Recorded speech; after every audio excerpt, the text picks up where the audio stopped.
Let's talk about another big development. And as we fight the Wuhan virus, the key, we say, is to not lose hope. And that's true for any crisis, healthcare crisis, humanitarian, historical, because even the darkest of tunnels do come to an end. And that's the story from West Asia.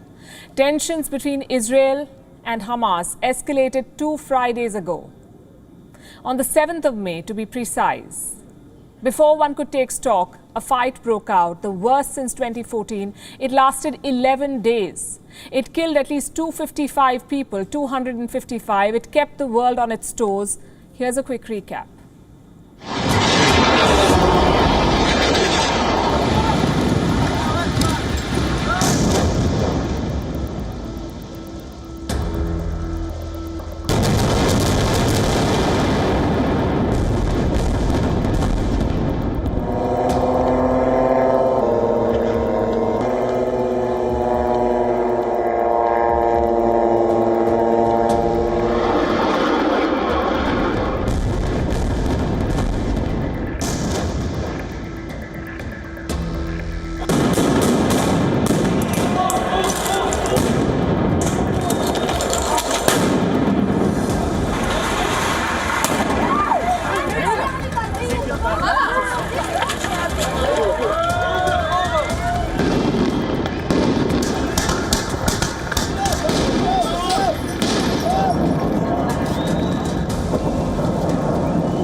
In total, over 4,300 rockets were fired from Gaza, 4,300 into Israel. Israel bombarded the Gaza Strip.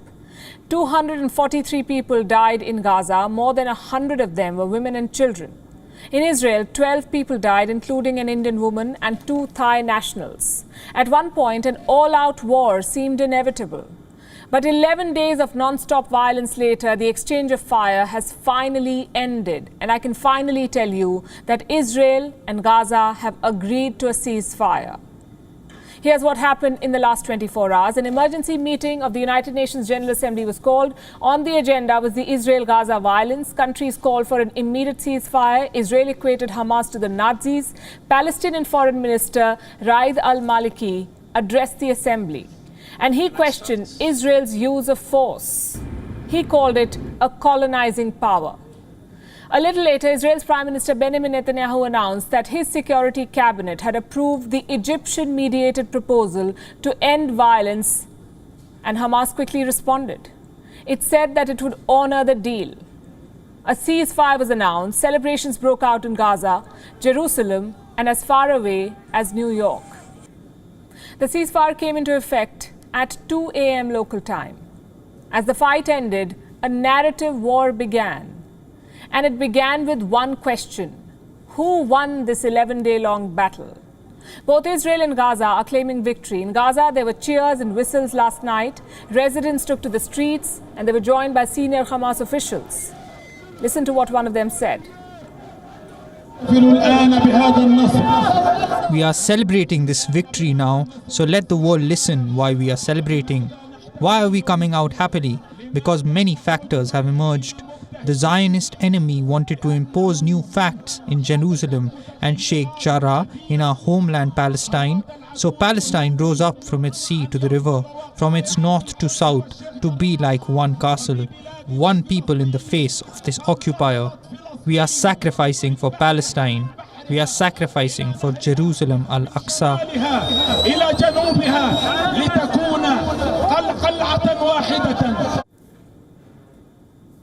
And what does Israel have to say? Let's have it from the horse's mouth. To the citizens of Israel, at the beginning of my speech, I would like to thank you for standing strong and for the outstanding strength that you have showed during the 11-day campaign that allowed us to accomplish the goals of the campaign with outstanding success. Not everything is known to the public. By the way, not everything is known to Hamas, but our overall achievements will become known over time. Hamas received 11 days and nights of big blows that changed the rules of the game. I want to emphasize that more than anything else, we changed the equation not only for the days of the campaign, we changed the equation for the future. וזאת מבלי להיגרר להרפתקאות מיותרות. Outstanding success. We've changed the equation for the future. Netanyahu's message is loud and clear. He says Israel has won. Meanwhile, a Hamas leader told the media that Israel has made a concession. It's a promise to, quote-unquote, lift their hand off Sheikh Jarrah and the Al-Aqsa Mosque. Israel has denied this. You see, both Israel and Gaza are trying to tell the world that they have won. Like I said, it's a war of narratives. And it is being fought on numerous fronts. Social media is one of them. It has been quite a lethal battle in the last couple of weeks. Israel has tried to capitalize on its widely followed handles online. It has fired rockets on Twitter, literally. Put up emotionally charged messages. Palestinians, on the other hand, are capitalizing on the momentum gained from a viral campaign, #SaveSheikh The narrative war is also being fought on the streets. Over the weeks, there have been pro-Israel and pro-Palestine rallies in countries across the world. One such rally turned deadly today. In Pakistan, 6 people were killed in an explosion. Reports say the target was a local leader who was on his way to attend a pro-Palestine rally. Another weapon in this narrative war are speeches, what leaders from each side are telling the world. You already sampled it. Israel maintains that it is a nation under attack, a nation that is being forced to defend itself. As for Hamas, it claims to have exposed Israel. It claims to have shown the world how Israel does not mind killing women and children. This was the 4th time violence between Hamas and Israel escalated to such deadly heights. The good thing is, a ceasefire has finally been agreed on. And while a ceasefire is a start, an important start, it is not a permanent solution to a problem that is intertwined in history, geography, identity, and religion. This region needs a resolution, and unless there is one, West Asia will continue to be hit by repeated waves of violence. Let me show you something. These are images from earlier this evening. Clashes between Palestinians and Israelis have begun all over again, and this time too, it is in Al-Aqsa.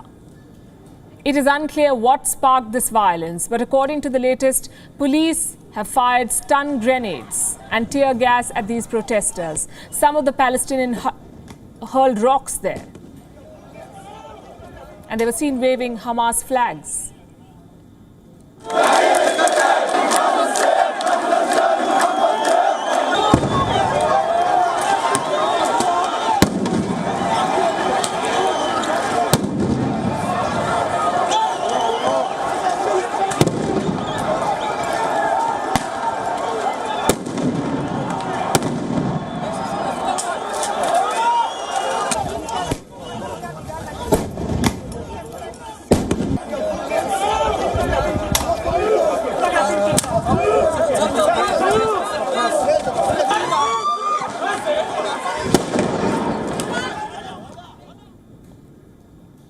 I'm sure you'll agree this is hardly anybody's idea of peace. Narrative wars will only give more ammunition to radical groups on either side. Peace deals alone do not ensure peace. For that, you need all stakeholders on board. And if the last 11 days have taught us anything, it is this. WION is now available in your country. Download the app now and get all the news on the move.